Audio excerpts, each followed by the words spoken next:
Hey everyone, Vinayak here, founder and CEO at Drafted, and today I have a special guest for all of you, who is Andrew Bialecki, who is the founder and CEO at Klaviyo.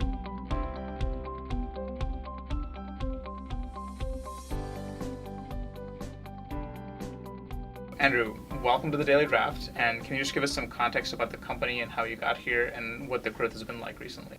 We started Klaviyo 7 years ago, back in 2012. And you can think of it, the first 3 years, we just bootstrapped the company. It was just myself and my co-founder. Us hustling. I did a lot of the engineering. My co-founder did a lot of the sales. And the idea was, hey, businesses have a hard time, communicating with their customers. And we focused on a lot of e-commerce businesses and how they can do email, their website, mobile, how they can do all that better. And so we went from 2 people after 3 years to more than 200 now. We said, hey, if we want to build a really lasting Boston company, what's the best way to do it? It's like, let's find a partner that's seen companies grow really big, and could help us get to having, thousands of people, thousands of Klaviyos in Boston, and hundreds of engineers. That's what we're going to try to do. That's awesome. And so Klaviyos, that's what you call all the folks here? Mm-hmm. So how many Klaviyos do you think you're going to have by the end of this year? It scares me a little bit, but we think it will be, somewhere between 300 and 400. Wow. And we started the year at just over 150, so it's a lot of new people, and we're thinking about like how do we maintain our culture while we grow.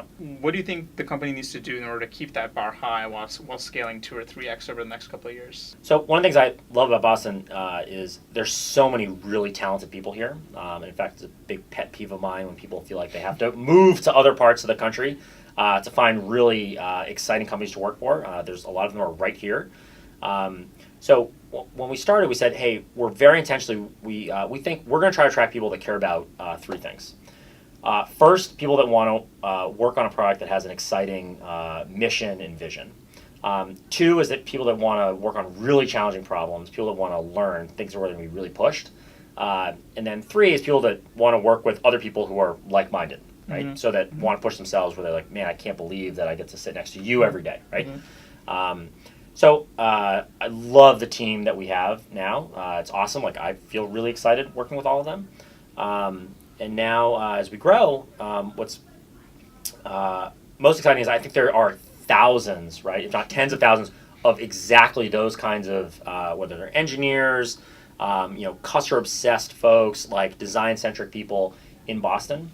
And a lot of them, they're working for, they might be working for Google or Facebook or like some of these companies that just have satellite offices here. And, our kind of belief is like, why, right? I think they'd love to work for a Boston-based company where there's like really exciting stuff. And so that's what we're going to go after.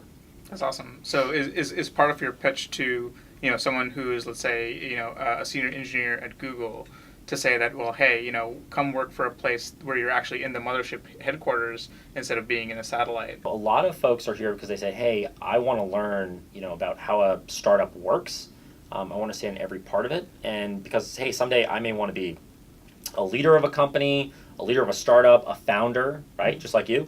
And I said, hey, look, my path was go to a couple companies, learn from the best. It doesn't really actually matter whether those companies are all that successful. If they make good decisions, you'll learn a lot, and then you'll be prepared because there's a lot of stress in just making all these decisions for the first time on your own. Like, I certainly felt that way. My co-founder felt that way. So our thing is like, okay, cool. Well, hey, let's make it a little stressful now, but hey, at least there's like kind of a safety net. Like, don't worry, we'll still everything will still work out, so that when you want to go take that big leap, you're ready for it. What have been some of the hardest hires that you've had in leadership roles, and how did you approach that?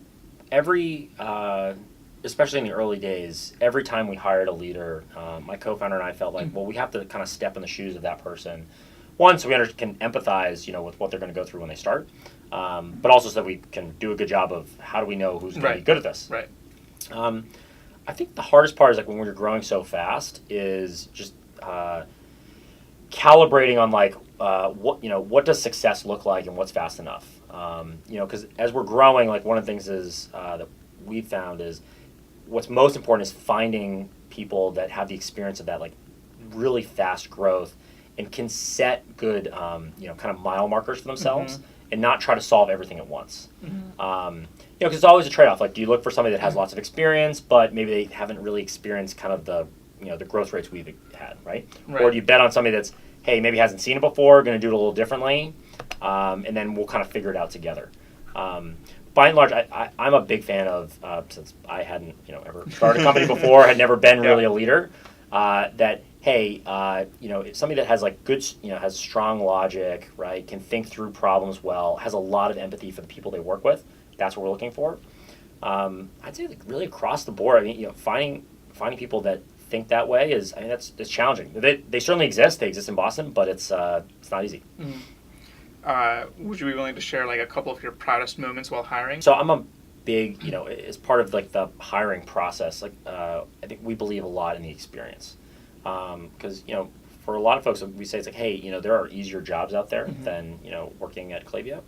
So it's a big decision for somebody to say, hey, I'm going to opt into that. I'll just pattern match of, I remember in our first office, I used to have this coffee shop around the corner where I would meet engineers that, I'd reach out to and say, hey, maybe this might be a good place, like you might be interested in coming and working with us. And I remember a lot of those early conversations, I can think of a couple of engineers in particular where they were just really on the fence, right? Hey, is this the right time? Like, why should I make the move now? My job's really stable. My rate to get into this company that at the time was, no more than like, 10, 15 people. And it was all like, to a T, it was always really exciting because we'd always, we had this tradition of every Friday we'd, get together as a company and talk about our weeks. I just remember a lot of people coming, and that would be the point where they're like, okay, you know what, I'm in.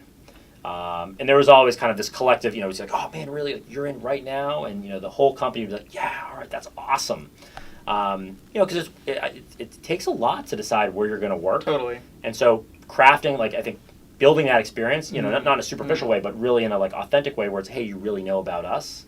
That was tough to do, but it always made me really proud that it's like, oh, I felt like I didn't really do much of the selling. It was just like people would come and say, okay, I get it. This is where I should be. I think one of the hardest things when you're interviewing at any company is you're trying to figure out like, okay, so how much of this is kind of just the marketing on top versus how people really are.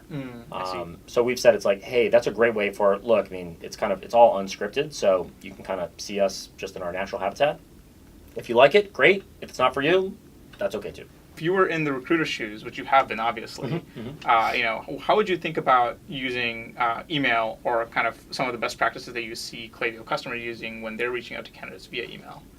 We're obviously huge believers that you should put time into every email you send, and part of what our software does for a lot of B2B and consumer brands is help them be more segmented, make it more personal. So for instance, even I send a lot of like recruiting emails because it's like, hey, I think somebody would, if you want to be an engineer here or some other position, it's like, then I can tell you all about what we've done. I can tell you why I think it's different. I think it's really important that I always try to like just get the conversation started, but be able to connect in some small way. I think that's how we just as humans like naturally work. We always want to, hey, there's some intro. It's not a paragraph because nobody wants to listen to somebody talk for a long time. But make some small connection that somebody can respond to. And then from there, it's like, hey, how can we get, face to face, right? So I'm a huge fan of, I actually don't drink coffee, but I can't tell you I've met with hundreds of people for coffee, right? And have still never actually, maybe buy a bottle of water or something like that, but I've never actually buy coffee. But I love doing that, right?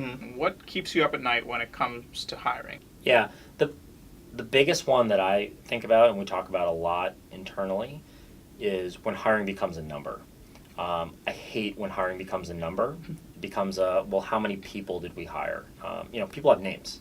And it's really important to me that every single one of those, experiences and every single one of those people is, treated individually. That sounds superficial, but it's one thing. I remember when we were scaling up, and it's you're 5, you're 10, you're 20 people, and it's very easy to think that way. It's like you remember that. But as we've grown, it becomes easier to think it's like, well, they're just numbers in a spreadsheet. So the thing that I probably worry about the most is it's like, okay, well, hey, all we have to do is if we hire 10 more people, we'll grow faster. It's like, what do you mean 10 people, right? Those people all have names, right? John, Mary, Susie. So we just have to, how do we keep that mentality of every single person and tell those stories and make it personal when they're hired and then when they start. Is there anything else that you want to share with the folks that are going to watch this? Hiring is super tough, but when you find the right person, man, it's worth it.